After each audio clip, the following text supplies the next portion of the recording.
Endure and survive, and welcome everybody to another episode of the Lunch Table Podcast. In this episode, we're going to give you our season 1 review of The Last of Us. This was a beautiful adaptation of a very popular video game series. If you guys want, check out our episode by episode reviews, link down below. Dylan, let's just get started with your thoughts.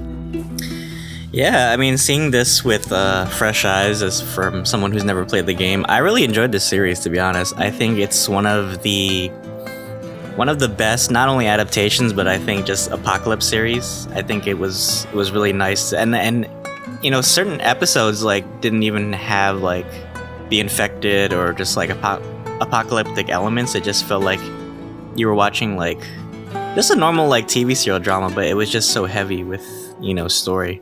But I know you appreciated this series so much, coming from someone who's played the games and has a great love for the game. So I want to hear what overall what you thought of season 1.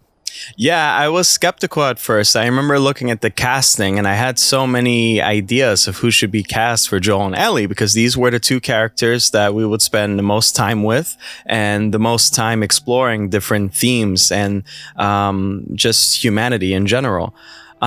So when I heard that Pedro was casted, I thought, oh, okay. I thought automatically of Grogu, and I was thinking, oh, his voice there. I was really skeptical of Bella Ramsey. I was one of the people that thought, oh, she looks nothing like Ellie, this and that. Now I think I cannot see Bella Ramsey go away. I think it'll hurt me a lot. It's kind of like seeing Wolverine with Hugh Jackman. I think she is the perfect Ellie.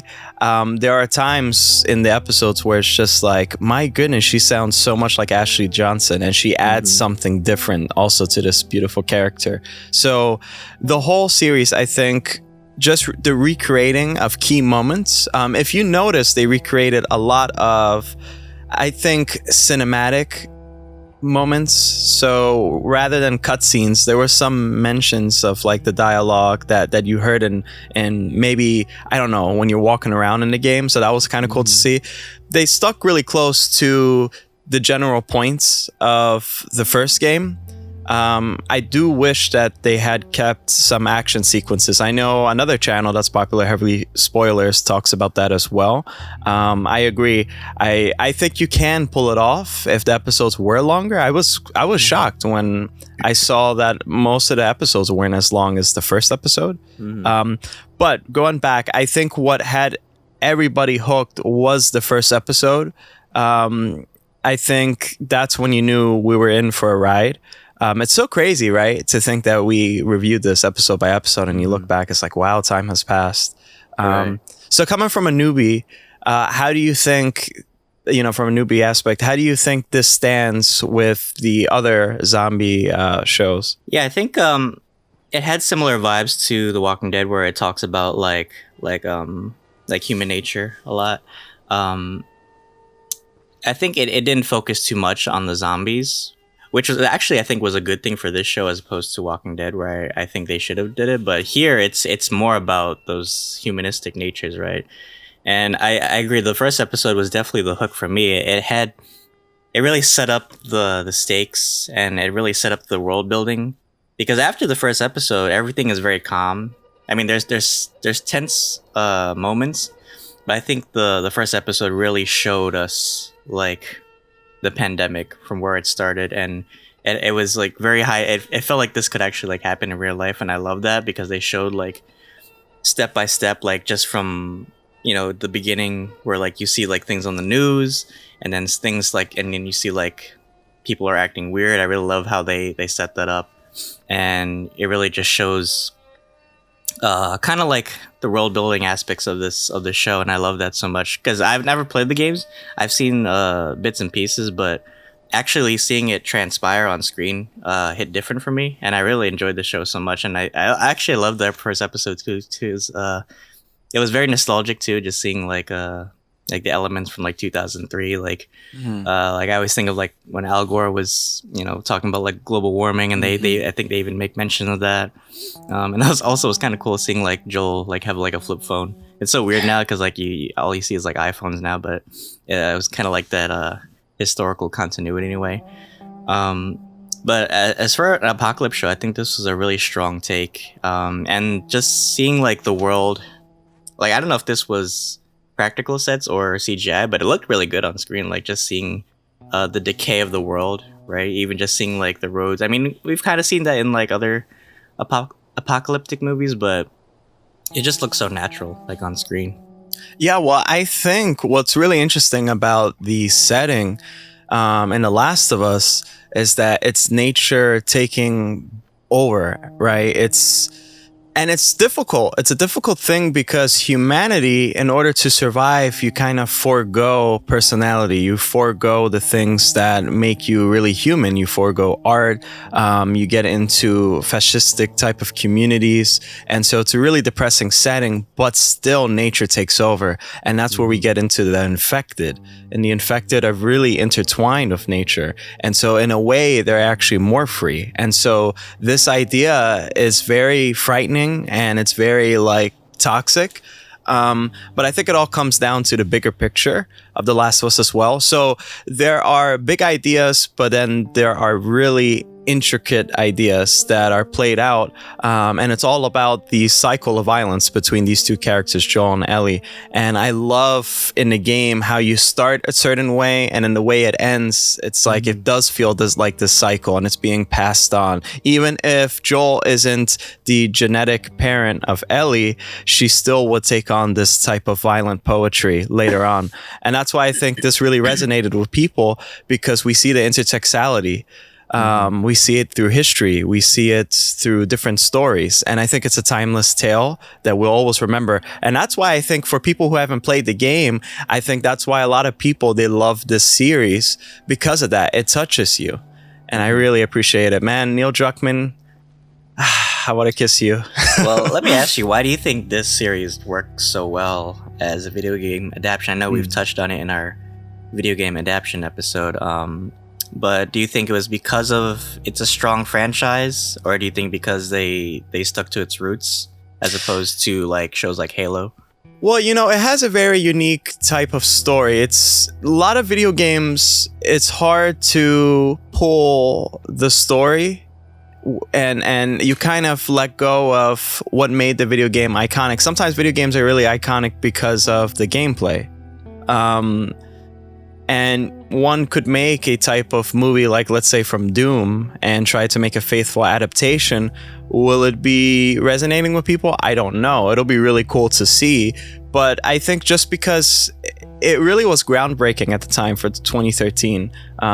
It's almost as if there's these developers that made, I think it was like Beyond Detroit Human, something like that. And you know, those aren't really gameplay oriented type of games, but they're story driven. So you could probably pull from that. But with this is that the game was perfect, really. The gameplay was great. It was really gritty, and there was so much dialogue that they had recorded that you could actually implement in the script. So I think they really set it up in a way where you could make a faithful adaptation, but also it's like, who's behind it? And so Craig Mason was behind it, and he did the show Chernobyl, and the way how he made just radiation so scary. It was like this invisible monster. And the way how he added to the infection, where not only can you speak loud, now you can't walk where you need to, and now you have to also be careful with what you eat. He added to that. And also, it's the respect to the original creatives, right? So he had Neil Druckmann involved heavily, and they were together. They were just partners.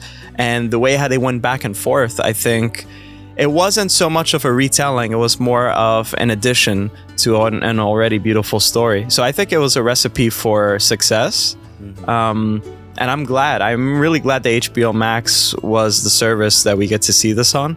Because I think they really add a lot of freedom in a sense. I mean, I know there's some issues, but we saw the Snyder Cut, right? Even if there were so many problems, we still saw it on HBO Max. Streaming too is a way to really let the creatives take care of the business and really have free range of things.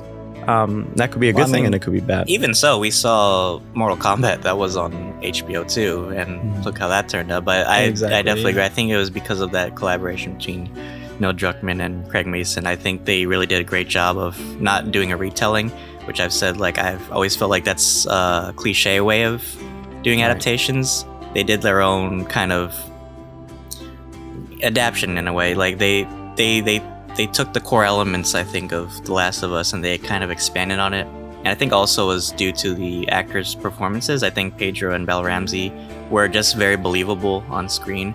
Because I think if they didn't capture that dynamic between Joel and Ellie, it would have been very strange, and it wouldn't have conveyed the story as strongly as it did. So the fact that they were able to convey that relationship and their strong love for each other, right? I think that was a powerful performance, and it was very believable, and it really added so much to the story, right? It really did. Now, I want to touch back on the cast, because there's one side of the coin. I must say this, right? Because we had to cover everything. There's one side of the coin saying the casting is perfect, and there's another side of the coin saying that it's kind of woke. And that side of the coin also says that the more LGB type of characters here are very, I don't know, they seem tacked on, woke, but those people don't really understand the game. I think the game was really genuine with those sides. What do you think of that? What do you think about what their view is? I mean, we've touched on this before. There's some series where I feel like, yeah, it really definitely feels like it's woke, like in terms of like it's like in your face. But here, I mean, The Last of Us anyway is a very progressive story anyway. I love, and I think a lot of people, you included, love episode, I believe it was 3 with Frank and yeah, Bill. Oh my god. I think just the way in which it showed love so naturally and so powerfully. I don't think it really mattered whether it was what, because it's the apocalypse, so it's like you have the freedom to express yourself in this world so much, and I believe they're gay in the game as well, right? Yeah. So I don't really see, like you said, it's like maybe people that haven't played the game or just don't understand it could have that viewpoint, but it's like I think that just kind of adds more. It's like love, because the whole story is about love, right? So it doesn't matter where the love comes from, right? Exactly. It's a story about connection and finding that connection through people, and especially someone, I think it was ironic because someone like Bill, who you would probably like stereotype as like a very conservative guy, is actually LGBT. So I think that was a nice kind of paradox in a way, but it just shows like you can't look at a person through like one filter. You kind of have to look beyond that and see that there's a deeper personality behind them. And you can have multiple viewpoints and multiple backgrounds, right? And especially in an apocalypse, you kind of have to use all your tools to your advantage, right? And I think having somebody like Bill and Frank was actually it made the story more powerful and more believable, I guess. Oh yeah, beautifully said. So you hear, everybody, gay is here to stay. All right. My God. Well, yeah, no, that's great. And again, like harkening back to the beginning of this discussion, it's also this show reminds me a lot of Station 11. I'd love to do a revisited one day on Station 11 because it's the apocalypse. Nature kind of takes over again, and it's humanity. And how do you bring humanity to a dire situation? How do you connect with each other? We've reviewed The Handmaid's Tale, and we talked about the fleeting moments when someone passes by somebody and says maybe hi. It's like that's the happiest maybe someone's going to be in this drastic, horrible world that they live in. And I really think that's beautiful, and in a way that's the most primal form of humanity. It's like when it's stripped away and you get these little beautiful little moments like that, like the strawberry scene in episode 3, or every episode really has those moments, you know. Yeah, I think even my favorite episode of this whole series ironically is episode, I believe it's 7 with Riley, because it really took a departure from this apocalypse. Even though it's still set in the apocalypse, it doesn't feel like it. Like I said in our review for that episode, it feels like a coming of age episode. Yeah. And I love the incorporation of like the arcade and the music. Like it felt like something out of like Guardians of the Galaxy. Like you were listening to the soundtrack, but it was kind of like it was a tale of like somebody's last day, spending it with somebody, right? Even though there's like one scene with like an infected, it just feels like a teenage story or a love story, right? Now, you mentioned soundtrack. I want to get your thoughts on first time hearing Gustavo Santaolalla's score. He scored Brokeback Mountain a while ago. He's a Spanish guitarist. He has this very rustic type of, he just always plays rustic music for every project that he's working on. He's beautiful with the guitar. So let me get your thoughts on that. Yeah, I love that. It's kind of similar to Walking Dead too, like Bear McCreary's like soundtrack. I love that kind of, like you said, rustic or very like country style of music. It just fits so well because it feels like a western, right? Or like a pioneer story, like they're going through this kind of like lawless land, right? So it really fits the tone of this series so well, because I think if you would have made it too kind of like horror, it wouldn't have felt the same. It would have been a completely like clash of tones, and so I think this fits really well. And it's nice because it's like the soundtrack doesn't feel too it has bits of like suspense and tension and sinisterness, which kind of alludes to the cordyceps virus, but in a way it also feels like something that's very personal and very, I don't know, like bits of love are thrown into it, which kind of emulates what Joel and Ellie go through, right? Yeah, well, you know what's funny is that I never heard a soundtrack that had so much guitar, and you would think that it's going to be very, I don't know, maybe rock-centric or, I don't know, folk-centric, where you can't really tell the intricacies of things. A guitar has a lot of strings, and I could really tell the intricacies. Now I can't speak. Intricacies. Yeah. Intricacies. There you go. That's why I have you to back me up. I could really tell. And I think he really put a lot of passion into the score. And it sounds so much like Joel and Ellie. I don't know. It's kind of like this embodiment. This is one of the examples where music really adds on to the story, and in a way it's like you can't live or watch the show without the music. You can't replace it. It's intertwined completely. It's in the DNA of The Last of Us, so that's why it's so epic. But now let's talk a little bit about The Infected, because we have a lot of zombie shows, a lot of takes on zombies. What are your thoughts on these disgusting looking creatures?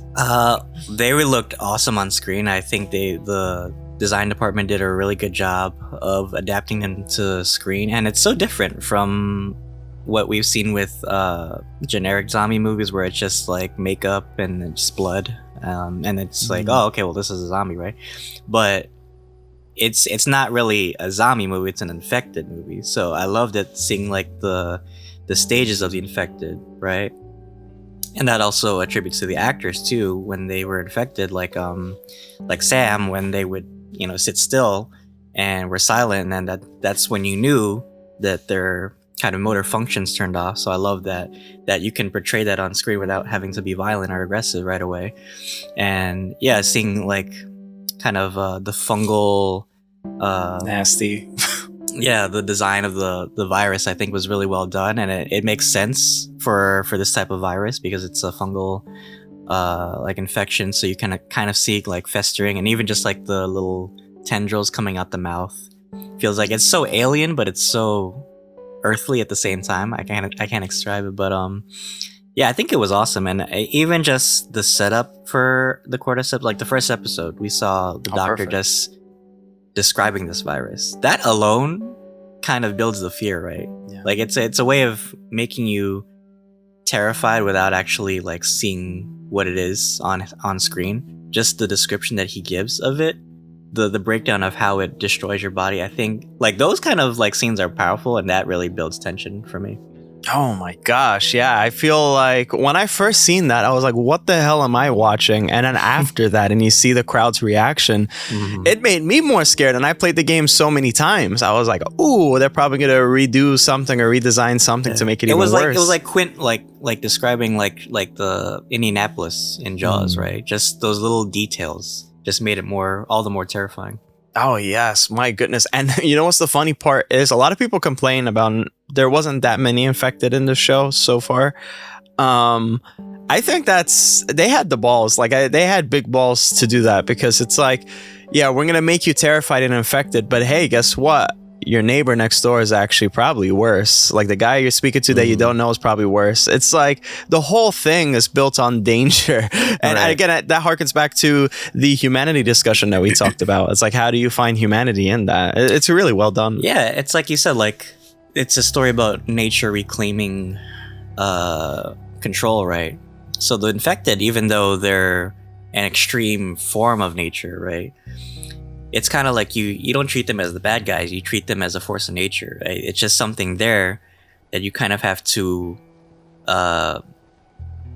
coexist with, and just, you know, understand your boundaries and where you are with this thing, right? But like you said, it's the human elements that you have to be afraid of, because you can't trust, because this world is all about survival and everybody will do anything they can for survival. So it's really the humans that you have to be, you know, wary of, because they could stab you. They could, you know, have the guise of a friend but stab you in the back, right? At least the infected, you know, they're gonna kill you. But humans, you never know, right? Absolutely, yeah, horrible feeling. All right, we talked before, and we talked about how flashbacks can be a very maybe lazy way of exposition. I want to get your thoughts on the flashbacks in the show. There weren't many of them. I thought each episode would have them, and I was surprised that there weren't that many. But let me get your thoughts on the flashbacks. I think certain flashbacks in the cold opens really worked well, and it really set the tone for the episode, right? I don't think they're always a lazy way. I think they're really good at seeing like a character's motivation without like them telling you exactly why. So I think in this show they did a really good job of showcasing certain characters' backgrounds and then relating it back to the story at hand, right? I think the last episode did that really well. Like when we see like Ellie's birth, and then it kind of relates back to Marlene's choice. Yeah, I think it was beautifully done, to be honest, and it shows more of also kind of like the history, right? The little moments of how the apocalypse became, right? Through these characters' perceptions, we see how the world breaks down through different perspectives. So yeah, what were your thoughts on it? Well, yeah, I think, well, the flashbacks and the cold openings for me, they set the tone of the episode. And sometimes if you witness a very terrifying or traumatizing episode before, and then we're in this week where we see a new episode, it's a great way to bring us back and introduce us to, okay, this is kind of the path that we're going to take, right? And then also the flashbacks, they can be really beautiful. I think they do it in a really interesting way, because episode 3 was basically all flashbacks, if you think about it. And yeah, the last episode with Ashley Johnson, I think that was super powerful, really beautifully done. Well, even episode 7 with Riley, that was supposed to show that Ellie will do anything for a friend, right? Because she doesn't want to lose another friend. So I think that was really, I like how they related that back to the story where she has to take care of Joel, right? Yeah, absolutely. I think they handled flashbacks really well. Like, I really do feel this is a top tier show. The writing, there's a lot of passion behind it. I remember I seen something with Craig Mason. I think it was the making of The Last of Us, and he was crying when he was thanking all the cast and crew. It's like, and then you have Neil Druckmann, that he's so passionate about The Last of Us. I think, again, like I said, it's a recipe for success, and it could only be a recipe for success with the talented cast and crew that's involved. So something so maybe cliche as a flashback actually really provided so much in the series. So yeah, I love them. Yeah, well, I mean, let's talk a little bit about the main characters, Joel and Ellie themselves, because I think a lot of the flashbacks are from their point of view, right? So do you think these adaptions of these characters feel like their own kind of versions, or you think they're really good retellings of, because I feel like they added so much to Joel and Ellie's kind of history, or their own kind of history. I don't know much from the games, but I can just tell from their performance that it really felt loyal to the game. So let me get your perspective on that. Yeah, well, the cool thing about the game was these felt like real people, and that was really interesting to see in a video game. And then when you see it on live action, it's more believable. So you relate to these characters even more, and you feel some sort of an attachment.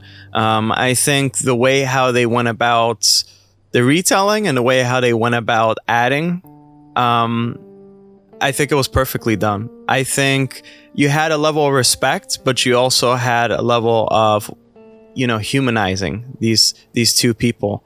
And it's really important, especially with these leads, that you have to be likable, and you also have to be relatable. And I really do believe that these two felt like real people, and I really felt that they, in a way, maybe this is gonna be controversial, maybe they're kind of better than the versions we see in the game.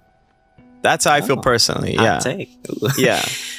No, I think I might agree with you with that. I mean, just from the clips I've seen of the game, they feel similar, but they're their own renditions of the character. And I think, like I said before, like Pedro and Bella kind of added their own flavor to these characters, and I think it was done really well because, like I said, Pedro plays very damaged characters and very father figure like characters, and Bella, even though I've only seen her in Game of Thrones, this felt like, to me, like more of her breakout role because she kind of was so resourceful and independent, and just the way she talks, she's like very mature for a 14-year-old girl.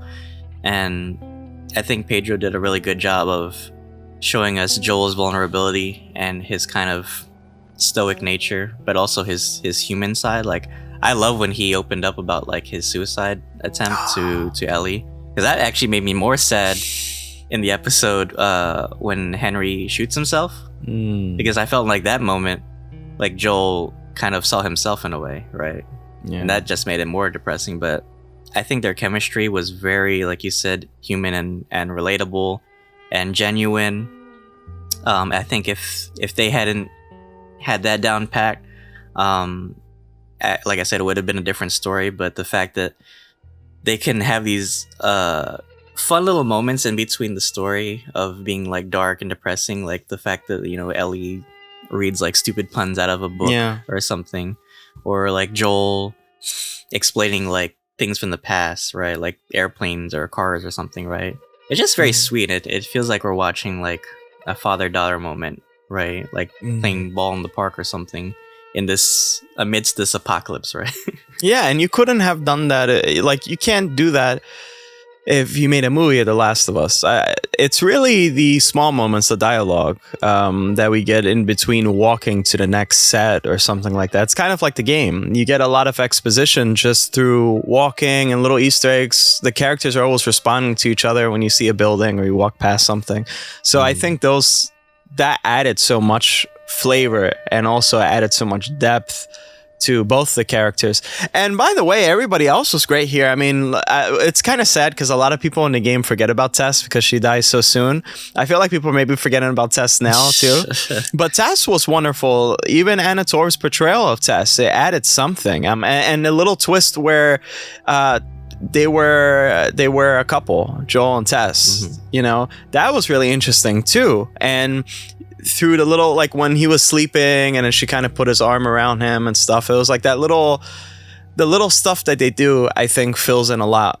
And you know, when you could do that, when you could have little moments like that or little dialogues like that in a show that's such a huge IP, it just shows how good the writing is and how down pat you have the character development.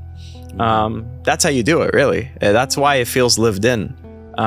So yeah, everybody was really great. Oh, for sure. And then what did you also think of kind of like the incorporation of the voice actors from the original game? when I saw Tommy, man. Right. When I saw Jeffrey Pierce, when I saw Troy Baker, Ashley Johnson, and even Merle Dandridge. First of all, that was so cool. Mary Dandridge was here completely. Like, she had the most screen character. Yeah, that was cool. I do wish, I still to this day, I wish that Troy Baker did the Joel voice in that episode. They could have. They really could have, man. We mentioned that before. But Jeffrey Pierce was really cool. His character, it was a completely, like, the rest of everybody there, they were completely different. They were usually taking the roles of NPCs or whatever like that. Like Jeffrey Pierce was more of like that NPC type of character. Even Troy Baker's character David was, or was his name James? Right? Isn't his name James? Yeah. Well, I like that they kind of gave them a good amount of screen time. Yeah, they did, and it was they felt like they didn't feel like NPCs, like you said. They felt like very believable characters that had their own kind of history and made you wanted to know more about the characters, and that's why it felt sad to see them all pretty much off on screen. Because pretty much nobody made it out this season except Joel and Ellie. But I like that, and I like that they found a way to pay homage to the people that made this game, right? The people that brought these characters to life, and to reestablish them, albeit a new character, right? It just shows their ranges as actors and kind of pays respect to them, as people that, love this game and also made this game, right? Absolutely, yeah. And again, they were fantastic just to see them in live action. When you really see them in games, and then now you go, Ashley Johnson was in Blind Spot, she was in different stuff, but Troy Baker really surprised me. I was like, damn, wow, this guy looks good on screen, he should do more on-screen stuff. And Jeffrey Pierce too was completely a badass. Everybody was wonderful here. I'm so glad that they brung them here as well. Like I am so glad that's for the people who played the game. I bet they feel so good, and the people who made the game, I bet they feel so wonderful to see this beautiful cast make a return in some shape, way, or form. Now, what was your favorite episode, like, out of the whole thing? I think I said it was episode 7 with Riley. But man, there were so many to pick from because even the small filler episodes didn't feel like filler. Like, I think of all the episodes, they were all really good. I think episode 2 felt like filler, the one with Tess, but even that had powerful moments in it, and it made you like pay attention, right? It made you go through every moment with kind of like holding your breath, right? And even the sweet dialogue moments didn't feel like boring. Like, I think they kind of added more to the tension because these characters had such a strong presence and a strong relationship with each other. But yeah, I think for episode 7, I don't know, it was sweet. I think everybody will say episode either 3 or 5 was their favorite with Bill and Frank and Sam and Henry. But I think episode 7 with Riley, I think there was just something about it. It was just so childlike and innocent, and I really just loved it for kind of like the departure. It was like a happy moment in this kind of dark and depressing world. I think the elements in it just were really fun, and it was really just nice to see on screen, kind of like just two kids enjoying, their last day together. And it's funny because they both have different ideologies, because Riley's with the Fireflies, and Ellie at that time was with Fedra, so it was cool to see like they still have a love and respect for each other. And I think just like the mall was really fun. We got to see like stores with just everyday stores that you see, like like Subway, Victoria's Secret or Subway. I actually wish they would have did like more, because it make it feel like the 90s. Like, I wish we would have seen like Radio Shack or something like something nostalgic would have been fun. But yeah, even just like the arcade fighter was cool, and the Halloween store was a nice touch, because that's where we see the infected. So it was kind of like a nice play with that. Yeah, episode 7 I think was my favorite episode. How about you? Yeah, well, yeah, I think it's really hard to pick. I think we could all agree that probably episode 4 felt a little bit like filler, but even that had a great moment where Joel and Ellie were laughing. That was so beautiful. So that was a highlight just because of that. I think episode 5 was probably the saddest. It really was. The way how they reimagined Sam and Henry, I think, made it more impactful and just more sad, and it ended on a really bad note. It was it was interesting because it's like seeing a different Joel and Ellie, right? Yeah, because they have kind of like the same relationship that Joel and Ellie have. But I think it was more powerful because I think you mentioned that Sam didn't have a disability in the game. No, so I he think didn't. that kind of added to that as well. Oh, that made me so sad. That made me, because it's, you think nature has like a reason through evolution and stuff, right? But when Sam gets infected, it's nature failing because he's deaf. And clickers, they rely so much on their hearing. And it's like super sad. And the way how he relies on Henry and the little noises that he makes, and he's like a cute kid just trying to be a kid, and how hurt Henry was. The performances were amazing. I really think maybe it's hard to say. I loved episode 9 because of Ashley Johnson, and I think that episode was the most impactful because it sets up the whole season, next season. And that episode destroyed a lot of lives from these characters that we'll see a little bit later on. So if I had to choose, I'd probably say, okay, I can't choose really. Okay, I'll say episode 1, episode 5, and episode 9 were probably my favorites. I'm going to say that. That's a good pick. Yeah, I mean, I didn't even think about episode 1 too. I think, and that was like the longest episode too, right? Yeah. And it really showed us, you know, the kind of trauma that Joel has because of Sarah. And I think that's really where it breaks it all down, like his relationship with Tommy and why, you know, he's very sensitive about, you know, having people in his life because he feels like I don't know, he has a guilt that he can't save everybody, right? Yeah, I think every episode was just awesome. Let me ask you something. All right, let me ask you something. What were the bad parts of this series? Oh man, season? Shh. I really can't say because there were so many good parts. Yeah. I mean, maybe for you, the bad parts were actually cutting out certain details from the game. It was, yeah. But for me, I feel like everything worked really well. I mean, maybe certain characters, like Kathleen, were kind of annoying at times. Yeah. But I really can't say. How about what are your thoughts on it? Yeah, like I am a fan of emotional action. I think it's important. I think when you have great emotional action, it's just as entertaining. It's like watching It's like watching two neighbors fight outside your front, you know, your house, and you're like, oh shit, you know. But I do still wish there were so many cool moments. And if I had to redesign the show, I would have somehow implemented them in. Like case in point, think about Bill and Frank's story, right? So imagine if they were young and Frank had died and Bill was so distraught and he let the whole town basically go fucked up, basically, right? And so the whole town is just messed up, some infected get in. That basically recreates what happened in the game, and Joel and Ellie have to maneuver their way through this and escape the infected. They could have done something like that, and I think it still wouldn't have been powerful, but the way how they ended it, though, was more of a beautiful take. And so I appreciate that, rather than everything just being dreary. Death isn't really a very sad thing in this case between Bill and Frank, so that's okay. But like there was moments with the bloaters they could have added. I think we got to see a lot in episode 5, at least, from the infected, so that was pretty decent. And in the last episode it was actually really sad, the whole action sequence, so I love how they did that, and the music added to that.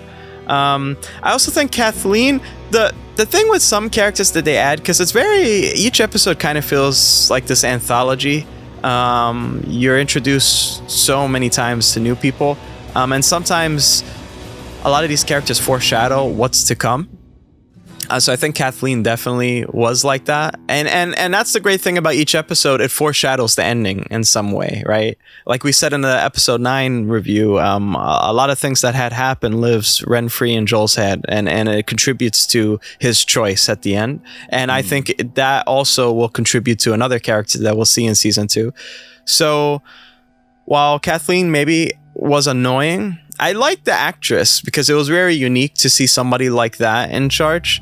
But I think if I was making this and I didn't have to have Kathleen in there, really, I probably wouldn't have had her.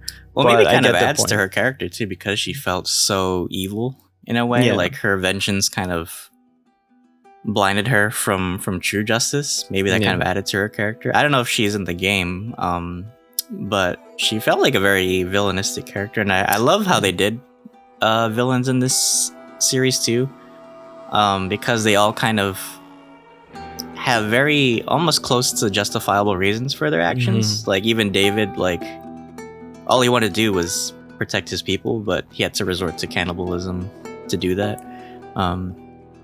So it's not like like you've said before, there's a gray area. This whole world, there's a shaded morality, right? Because it's all about survival. You don't have the luxury of being empathetic or compassionate, right?